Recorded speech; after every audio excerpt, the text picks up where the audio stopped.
Hi friends, hello, hi, how are you? I hope you guys are having an amazing day today. Hello! So today's video, I want to talk about, okay, listen, I gotta preface this whole thing because I haven't really been making any like drama videos because with everything going on, it's honestly just like kind of difficult to talk about because there's so many more things that are going on that are just so much more serious. But I also do think that just because other things are going on, that doesn't mean there's not value in kind of the escapism that this drama can tend to bring, and also doesn't mean that things going on aren't messed up, especially when it's involving younger people. So with all that being said, I still wanted to make videos about these topics, but just know I'm not trying to say this is like the most important thing going on in the world right now, because that's obviously not true. Today I want to talk about TikTok and not talk about how much I enjoy the app, which I do, and that's I feel like TikTok gets a really bad rep because of all the things I'm about to talk about. However, there are sides to TikTok that are just so funny and so addictive, and I genuinely love the app. So don't think that TikTok as a whole is bad because of the sub-communities. That would be like saying YouTube is bad because of the Paul brothers. Like, there's different subsections of every type of social media platform that can make it amazing or make it really bad. And today we're going to talk about the people that tend to be making TikTok not that great. First thing I want to talk about, there's a couple different things that have been going on, so I figured I'd split them up and just talk about all of the tea surrounding TikTok right now. The first thing I want to bring up is a situation that happened with the Hype House, because there's a lot happening. The Hype House, for those of you guys that don't know, which I would understand if you didn't know, the Hype House is basically TikTok's version of Team 10, right? So it's a group of content creators. Most of them are like young kids or like, you know, early 20s. Group of content creators that all live in this gigantic house or like co-live in this gigantic house, who all make TikToks together, basically. Like, they make content together, they help grow each other's platforms. Some of the biggest TikTokers on the platform are in this house, including Charli D'Amelio, who I have a whole video on like her and TikTok teens and how they scare me and how there's a lot going on with them. This is kind of a different video, but that video I'm really proud of, and I think it explains a lot better kind of like how I feel about just kids in general being on TikTok and having 45 million followers. So I've actually been kind of interested to see how the Hype House is going to go, because TikTok is still, while it's a very fast up and coming platform where it's becoming really popular, while that's happening, I do also think that it's still a very new platform. The creators who have risen to see really good success on the app have only recently found this success, like in the last year. But definitely very interested to see how this would all kind of play out. I've been getting recommended videos of like interviews that they've done on like the Today Show. I saw a couple of my favorite commentators did videos kind of spoofing onto those interviews and talking about how cringy they can be and how awkward it can be. And then last week I got recommended a video by a girl named Daisy, who I'd never really heard of because I don't really know many of these like famous dancing TikTokers, which tends to be what the Hype House kind of is, just because it's not the type of TikTokers that I typically follow. And there was this video from this girl named Daisy talking about the real truth about the Hype House. And since the creation of this Hype House, I saw that T-Spill posted about it and posted saying the Hype House has been created back in December. And my tweet from back in December was, I cannot wait until we get Why I Left the Hype House videos similar to the Why I Left Team 10 videos that were really popular in 2016, 2017. I've found that whenever YouTubers who are young people who don't know a lot about business try to create a business together, insanity ensues. So this girl Daisy made a video, and it's actually I found it to be a really interesting video. The gist of the video, there was a lot of other details and kind of personal gripes that she had with the rest of the Hype House, and most importantly, the kind of manager. It's kind of complicated. The manager of the Hype House, his name is Thomas. He's this guy, I've never heard of him before. She basically made this video saying how when they initially moved into the Hype House, she was actually one of the co-founders with them. She paid $18,000 so that way they could actually move into this gigantic mansion, because they needed to pay like their deposits and everything like that. So she put money down up front so that she could be part of the Hype House. And basically she said over time they kind of cut her out. They wouldn't announce her as a co-founder of the Hype House despite her feeling like she was a co-founder. And then at the end of the day they basically were like, we don't want you in the Hype House anymore, had everyone unfollow her. And she felt really betrayed by that because she felt like she had put all of her money in up front and was confused as to why she was being cut out.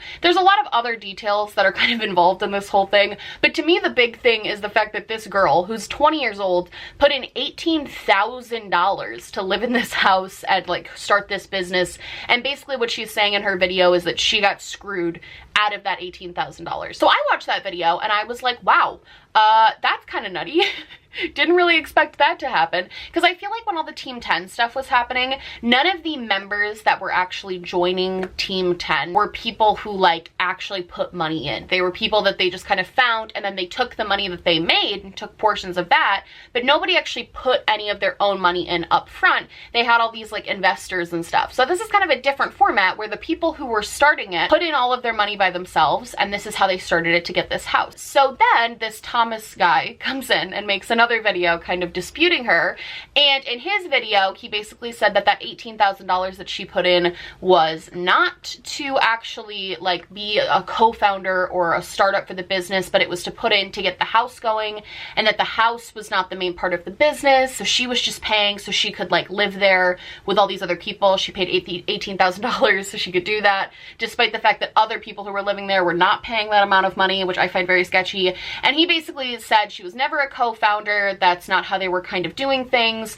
and how she didn't put any work into any of it, and how she like went on vacations instead of doing promotional events, and basically just said that he felt like she misrepresented the situation, made him look like he was the bad guy, made him look like he was like in charge of everything, when in reality he was just the manager, but everybody made group decisions and they're all a family. Like at the end of the day, both of these kids are, there's probably some truth to both of what these kids are saying, and there's probably a real actual truth of what happened that's in the middle somewhere. Like there probably is sketchy things on both sides of them. It seems like they both did things that were a little bit weird and a little bit sus. She filed the trademark for the Hype House under her name instead of the Hype House business, which is kind of sus. Like that is a sketchy thing to do, and he obviously didn't make it clear to her that she was putting in $18,000 just to live there, which is nuts. I'm not here to tell you who's right or wrong in that situation, because I think both of them probably did some shady things to each other,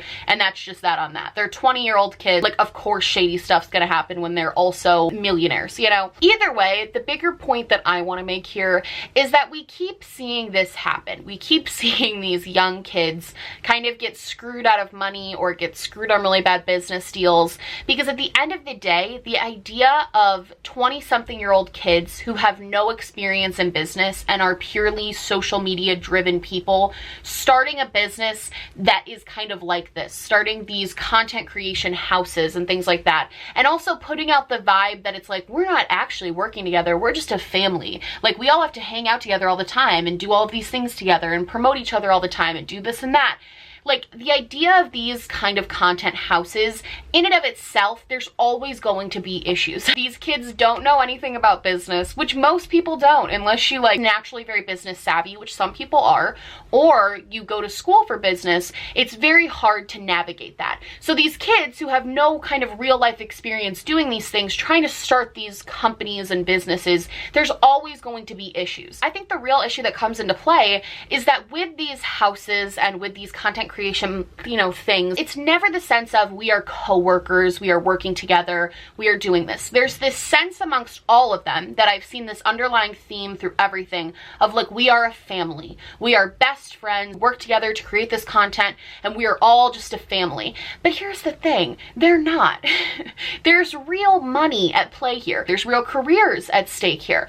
There are things at stake that don't fall under the family category. Your co-workers, your business partners, you need to be having contracts. If you're going to put in $18,000 to something, you need to have a contract that states exactly what you are getting by putting that money into it. You can't just put in money and be like, well, we're all a family, we're all best friends, and then be surprised when it doesn't work out. And you can't just let people do that and not explain to them what they're actually putting their money into, and then be surprised when they're upset and they're going to talk crap about your business, because that's shady on his part too. If he wants to be the manager, he wants to be in charge, then he should have had contracts with everybody who was putting money in. You can't just take money from people and not clear that up, right? I think we're just going to continue to see more of this. I very, very much doubt that this is going to be the last I left the hype house video that we see. I am sure we're going to see more and more and more of this, and that it's slowly going to kind of deteriorate the same way that Team 10 did. And that's simply because we have kids running a business who don't know how to run a business. That's really what it comes down to. I'm really interested to know what you guys think about that one, because I thought it was kind of interesting. The next one I want to talk about is actually a trend that happened on TikTok that caused quite an uproar on Twitter.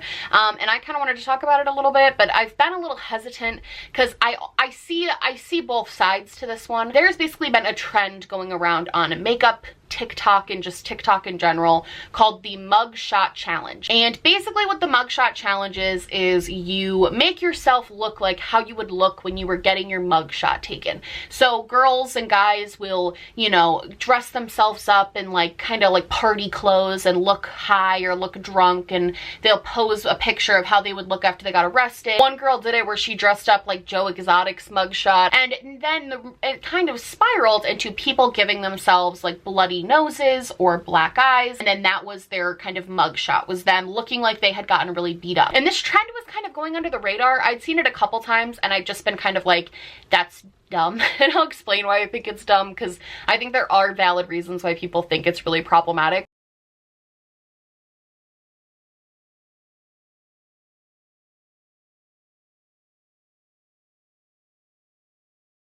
But then James Charles did it, and James Charles did the trend. He gave himself a black eye, he gave himself a busted lip, and he just looked like messed up. And he posted it, and people got mad. And I think, and this might be kind of an unpopular opinion, but I don't think that James Charles is like the person to blame for this whole thing. Like, I think everybody really put their hate towards James and was like, you're a horrible person, how could you do this? And I understand people being upset with him for doing it, but he, in reality, was following along with a dumb trend that a bunch of other people were doing. I'd seen Corinna Kampf do it, I've seen a bunch of other influencers doing this trend. He just happens to be one of the biggest beauty YouTubers on the platform, so obviously when he does it, it creates a lot more attention than when smaller influencers do it. A lot of people found the images to be very triggering if they had been victims of domestic violence or just violence in general, because it depicted people looking like they had been really beaten up. And I think that's completely valid. And I get why that would be upsetting to other people.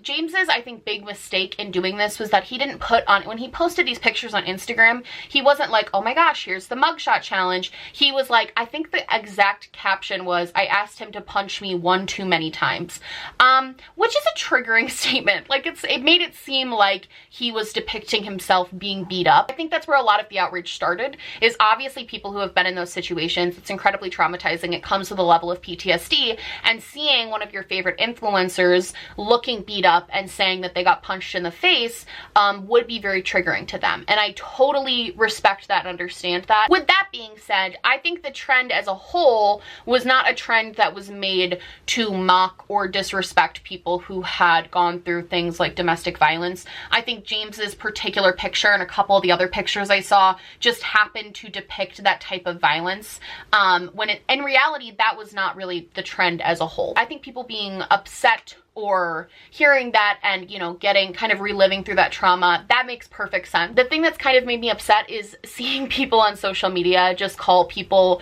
who are experiencing PTSD like really nasty names and being really vicious to people who have obviously experienced a level of trauma that has made it so posting things like that will affect them. I don't think bringing awareness to that to James and saying to him like, hey, you did this and it affected me in this way, I don't think that in and of itself is a negative thing. I think explaining to a person why what they did could be considered problematic. A lot of people brought up the fact that like special effects makeup in movies and TV shows depict people getting beaten up all the time, and like, how is this any different? And what I would say is that it's different in the sense that there's usually some type of warning before those things happen in TVs and movies. You'll see oftentimes before TV shows, there's a trigger warning that says this episode may depict violence or may depict, you know, something that might, people who have experienced sexual or physical assaults might find triggering. They usually have that in front of episodes as a warning to people that if you have experienced something like that, you're going to be triggered by it. It's the same thing with movies. Movies have a rating for a reason. If it has an R R rating and it's because there's sexual and physical violence,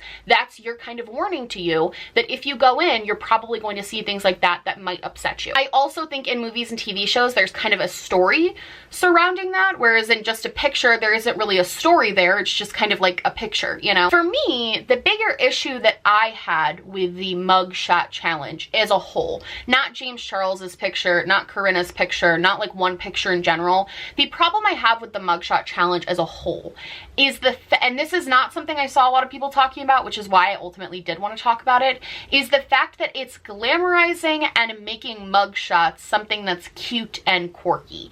I don't particularly find the idea of a mugshot to be cute and quirky, especially considering how the American prison system is set up. I talked about this a little bit on Twitter and people are like, oh, you're reaching, whatever. And you can say that, I guess, but in my opinion, it's really out of touch and really privileged to have young, rich, mostly white teenagers putting bruises on their face or making their mascara run to act like they got arrested, when in reality, the viciousness of the prison system and how it drastically impacts people's lives is probably never going to affect them. And maybe this is me having a bias and being a little bit oversensitive to it just because of the populations that I work with outside of YouTube. I think glamorizing and glorifying going to prison and trying to be like, oh, I'm so cute and quirky, look at my edgy mugshot, I'm 15, you know? Like, it just doesn't sit right with me when there are thousands and thousands and thousands of people go to jail and spend years in prison for having small amounts of marijuana found on them. And the fact that that disproportionately affects the Black community is just another huge facet of this. The fact that there are thousands of mostly Black men just sitting in jail right now on charges for marijuana when marijuana has now been legalized in some of the states that they're in, and they're still sitting in prison for it. The fact that usually when people are getting mugshots taken, that's one of the lowest points in their life, especially if we're talking about for abusing alcohol, because that's the other thing I saw. People saying they got a mugshot for like drunk driving and all of those things. Usually those mugshots that you see of actual people, that was their rock bottom in their life. There's a lot of really interesting videos about this, and I'll link some down below, but there's a lot of conversation about how mugshots can follow people for the rest of their lives, whether the charges against them were dropped or not. That there are websites who hoard these mugshots and keep them and use them against people when they're trying to find jobs or anything like that. Because if you type in your name and you have a mugshot, the first thing that's going to pop up is that mugshot, unless you pay to get it removed to the companies that have it there. Like, companies actually use mugshots as extortion against people who can't get jobs because they were like driving without a license and didn't know it and got arrested. Mugshots, especially in the United States, carry a very strong stigma.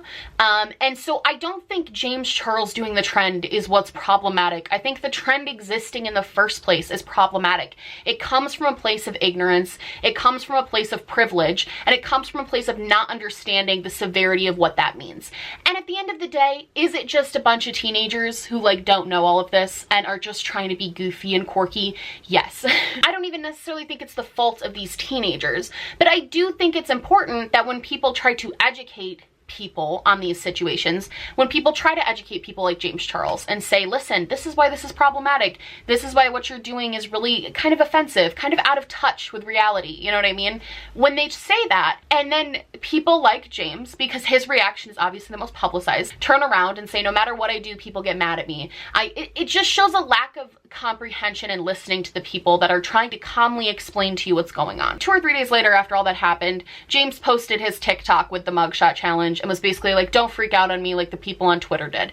And of course everyone on TikTok was like, oh, those little Twitter snowflakes are all upset. And it just like shows such a lack of comprehension and understanding to these problems, because people were trying to calmly and genuinely explain to him why this was problematic, why this was an issue, why people were upset by it. And instead of, as an adult, listening to those things and saying, you know what, it's a stupid trend, it doesn't need to be posted, it's not helping anybody, and it could actually be hurting people, it's glamorizing something that's really bad in our society, I'm just not going to post it. He chose to post it anyway. And so did a bunch of other influencers. They see this kind of issue that it causes and they choose to post it anyway. They choose to do it no matter what. That's where I, as a person who works and studies in like social justice, tend to get a little bit more frustrated, because it's like, I can understand just thinking it's a quirky trend and not thinking it's that deep, because for a lot of people it's not that deep. But when somebody tells you it is, when somebody expresses to you why it matters and you still choose to ignore it, that's where it's a little bit disheartening on my end. I'm not like saying cancel anyone over this. I'm not saying this is the most egregious act a person could do by doing this stupid challenge, but I did want to explain why I think people are upset and why I think it is genuinely annoying to a lot of people, and why it is kind of an out of touch trend. At the end of the day, that's what I think this challenge is. I think it was kind of tone deaf. I think it was pretty privileged, and I think at the end of the day, we're all going to move on, but it is important to touch on why these things do matter, because maybe in the future it'll actually make a difference. Who knows? But those are just a couple of the TikTok things I wanted to talk about, some TikTok drama. Again, not trying to say this is more important than everything else going on, but I do feel like at a certain point we have to start talking about other things other than COVID. So if you like this video, please like and subscribe, or just subscribe, or do neither. Honestly, just so happy you're watching me. Thank you so much for being here.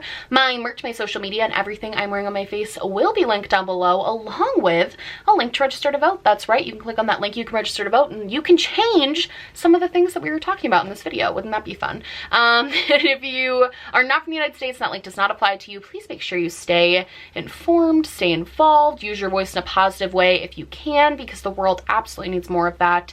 I love you guys so much, and please stay 6 feet apart, wash your hands, social distance if you can, take care of each other, because we all really need to be taking care of each other right now. I love you guys so much, and I will see you in the next one. Bye!